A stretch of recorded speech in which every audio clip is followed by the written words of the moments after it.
Nang panahong kailangan ni Chloe ng mapagsasabihan ng problema, ay isang estranghero ang nag-alok ng oras na makinig. At first, she was hesitant. Pero dahil sa angking kagwapuhan at kabaitang nababanaag niya, sa mga mata nito ay agad ding napalagay ang loob niya kay Lyndon Martinez. She was very lucky after all. Nakatagpo siya ng lalaking bukod sa gwapo ay malinis pa ang kalooban. Mula noon ay naging bahagi na ito ng buhay niya.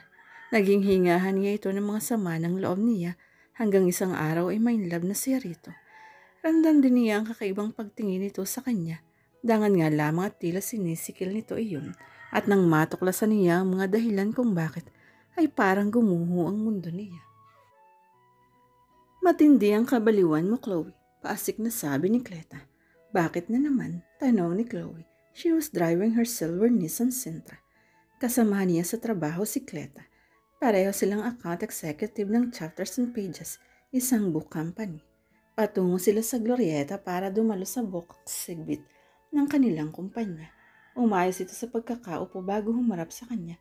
Nakipag-break ka kay Sir Chris, kalat na sa sales department ang balita. Nagkibit balikat siya. Cleta, alam mo naman ang totoo sa amin ni Chris. I don't love him. Si Daddy lang naman ang mapilit na maging kami. Finance manager sa Chapters and Pages ang kanyang ama. Kumparit nito ang namayapa ng ama ni Chris. Ngayon ay si Chris na ang namamahala sa kumpanya. Ewan ko ba naman sa iyo kung anong iniaayaw mo kay Sir Chris. Gwapo na mayaman pa.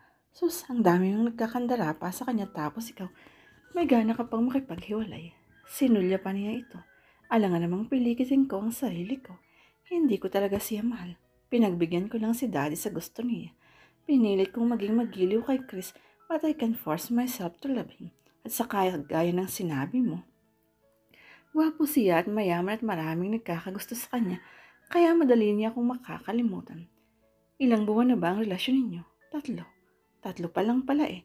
Sana binigyan mo pa ng konting time ang sarili mo bago ka nakipaghiwalay. Malay mo naman, ma-develop ka pa.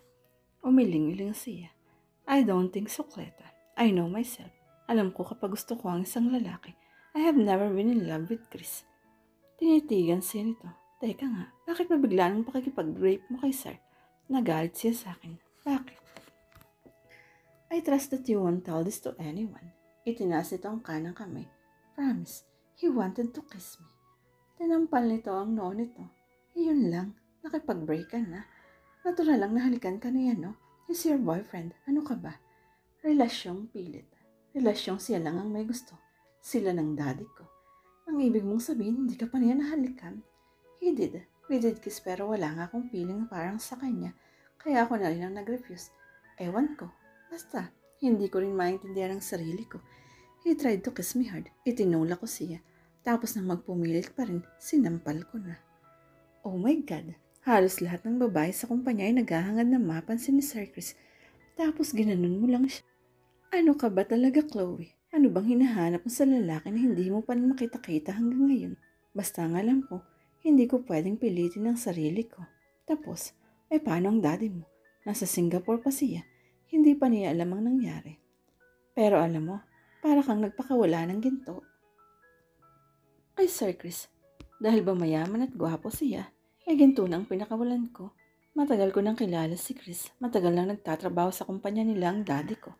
Noon pa niya ako nililigawan pero hindi ko siya natutuhang magustuhan.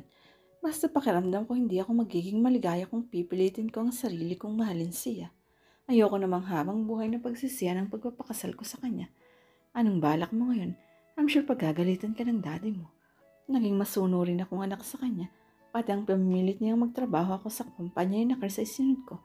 This time I have to follow my heart. Nanlaki ang mga mata nito. What exactly do you mean? Don't tell me na magre-resign ka. That's the best thing I should do. Nababaliw ka na nga, Chloe. Sandaling panahon pa lang magiging marketing manager ka na. Tapos kung magpapakasal kayo ni Sir Chris, magiging may-ari ka pa ng kumpanya. Ngayon sasabihin mong magre-resign ka? I can't believe you. She have a sighed and smiled. Maganang pakiramdam ko ngayon. At least hindi na ako magpe-pretend.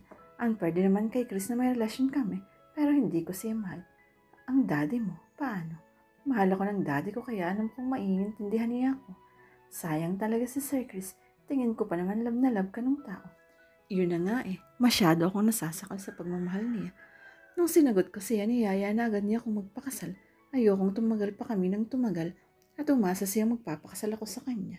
Kaya pala biglang nagbakasyon si Sir Chris baka masyado mo siyang nasaktan. Kaya nga magre-resign na lang ako para hindi na kami magkita.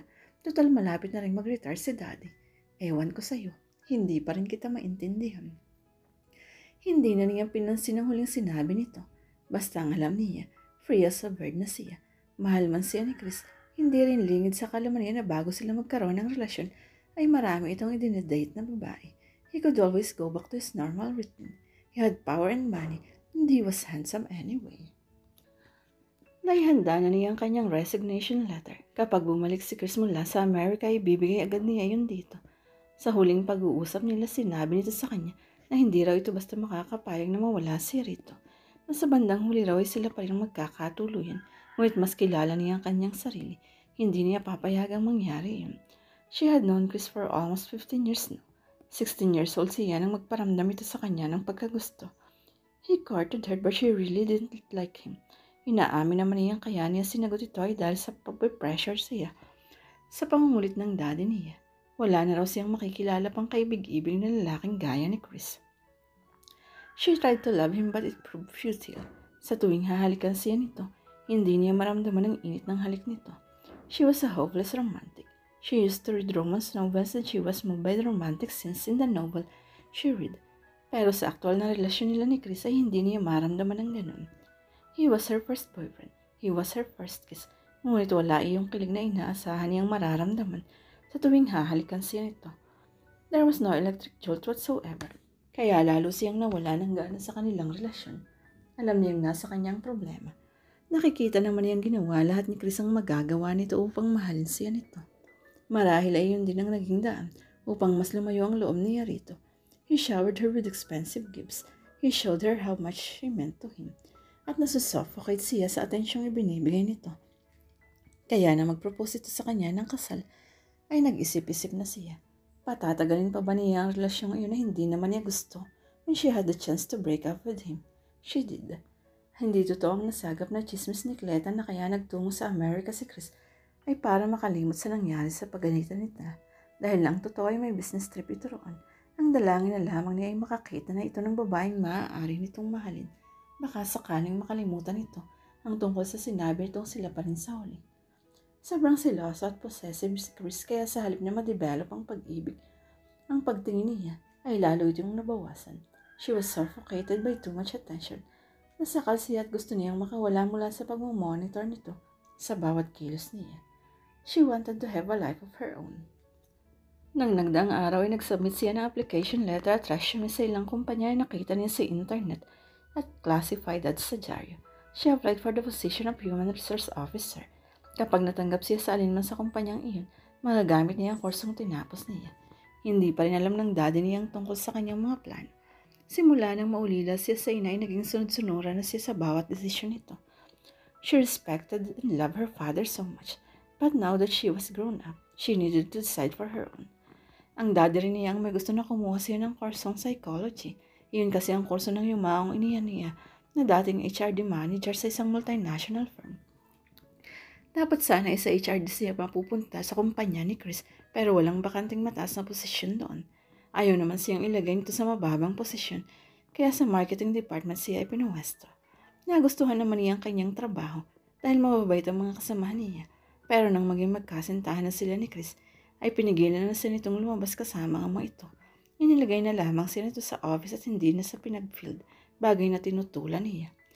Ngayon ay wala na itong magagawa, pati na rin ang kanyang ama, sa desisyon niya.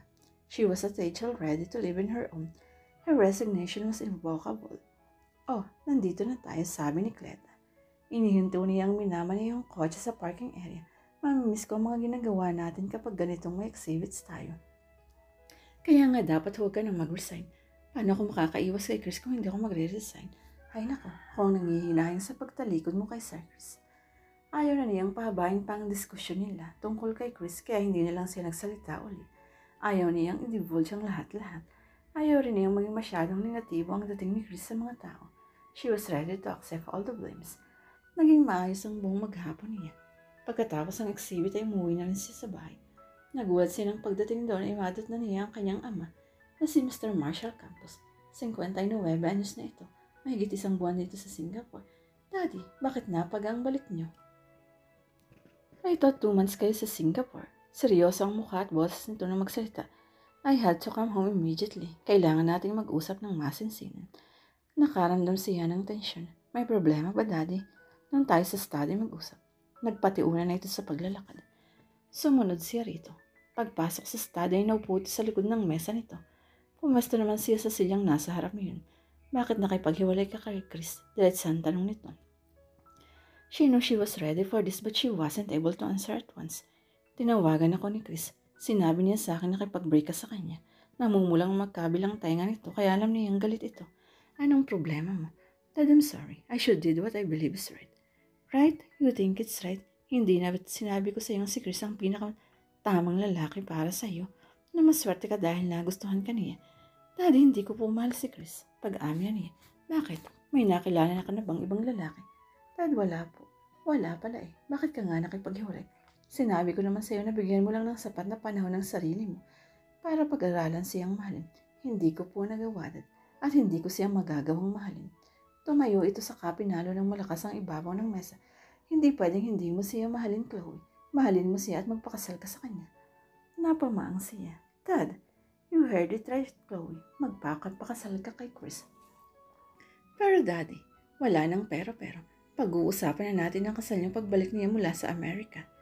Nanikip ang kanyang dibdib at namintana ang mga luha sa kanyang mga mata. Hindi niya inaasahan ng ganito, pero hindi siya nagpapadala sa kanyang emosyon. Hindi ako magpapakasal sa kanya, Daddy. Pilit nagpakatak na sabi niya. Napumulagat ito. Sinusuway mo na ba ako, Chloe? I'm sorry, Dad, pero hindi ako pwedeng magpakasal sa lalaking hindi ko mahal. Isa pang malakas na pagbayo sa mesa ang ginawa nito. My decision is final. We're going to marry Chris. Doon natuloy ang bumagsak ang mga luha niya. Daddy, all this time sinunod ko kayo. Please, huwag niyo akong pilitin magpakasal kay Chris. I don't love him. Nakaoon ako kay Chris at hindi na pwedeng baguhin yan. Daddy, pagsusumamo niya. Lumamlam ang mga mata nito. Tila naantig sa pakiusap niya. Lumapit ito sa kanya at hinaplos ang kanyang pisngi. You need to marry Chris. Dati ito ang kauna-unahang pagkakataon na susuwaling ko kayo. Ito na rin ang kahuli-hulihang pagkakataon na makikiusap ako sa iyo. Hindi ko po maintindihan. Alam kong masyado akong selfish na hinihiling ko sa iyo, anak. Pero kailangan mo talaga magpakasal kay Chris. Naguguluhan pa rin siya. Kahit hindi ko siya mahal. Naupo ito sa silyang kaibayo niya. Iniharap siya nito at saka nito pinisilang kanyang kamay. You need to know something very important. Nangingilid na rin ang mga luha nito. Ano po yun? May malaki akong utang sa kumpanya ni Chris. Utang? Nakagalaw ako ng malaking halagang. Hindi siya makapaniwala. Parang bigla siyang pinangapusan ng hininga. 2 years ago, nag-loan ako sa kumpanya. Inilagay ko yun sa isang networking company. Scam pala yun. Sa kagustuhan kong makagawi. Nakagalaw ko ang malaking pera ng kumpanya. Nagumon din ako sa kasino.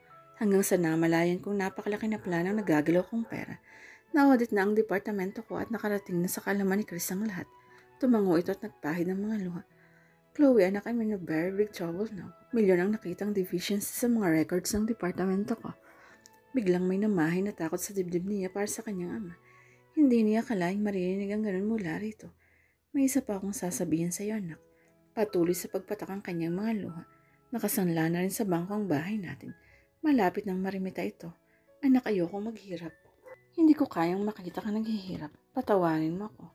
Niyakap siya nito at saka humagulhot. Naging mahina ako. Tulungan mo ako, anak. Wala na rin akong savings. Pati yung ibang property ko ay nabenta ko na. Hindi niya maintindihan kung anong nararamdaman niya. Isa lang ang nasisiguro niya. Wala siyang nadaramang galit para sa kanyang ama. Sa halip ay nabag siya sa nakikitang anyo nito. Para itong basang sisiw na humahagulhol. Tahan na po, Dad. Nagadangat ito ng tingin. Nahihiya ako sa iyo. Ang sabi ni Chris, kakalimutan niya ang lahat ng utang ko kung magpapakasal ka sa kanya. Ikaw na lang ang pag-asa ko, anak. Hindi raw malalaman ng ibang tungkol sa pagdispalko ko ng pera kung magpapakasal ka sa kanya. Pinahid na niya ang luha sa pisngi nito. Saka siya tumango. Hindi ko kayo pababayaan, Daddy. Niyakap siya nito.